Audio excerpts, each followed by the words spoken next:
Assalamualaikum warahmatullahi wabarakatuh. Perkenalkan, nama saya Lailatul Maufiroh, NIM T 2018-70009. Di sini saya akan memaparkan materi tentang hikmah turunnya Al-Quran secara mutawatir.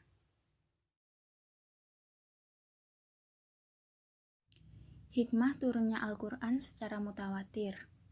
Al-Quran diturunkan secara mutawatir dengan waktu yang cukup panjang.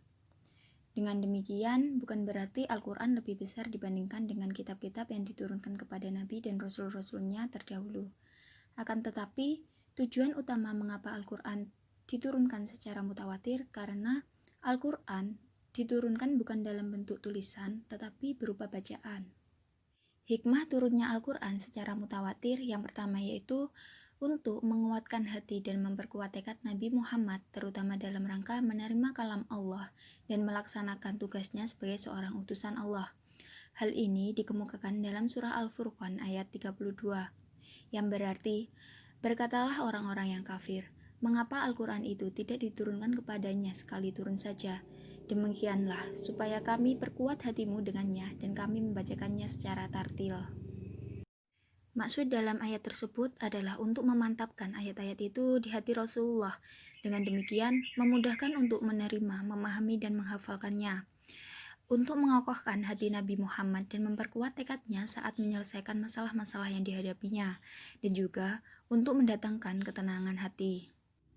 Yang kedua, memberikan kemudahan dan meringankan kaum muslimin yang pada masa itu mereka pada umumnya masih buta huruf untuk mempelajari, menghafal, dan memahami ayat-ayat tersebut, dan selanjutnya untuk menerapkan dalam kehidupan mereka sehari-hari. Hal ini dikemukakan dalam surah Al-Isra ayat 106, yang berarti Al-Quran ini kami turunkan secara terpisah agar engkau dapat membacanya kepada umatmu dengan mantap, dan kami telah menurunkan sebenar-benarnya.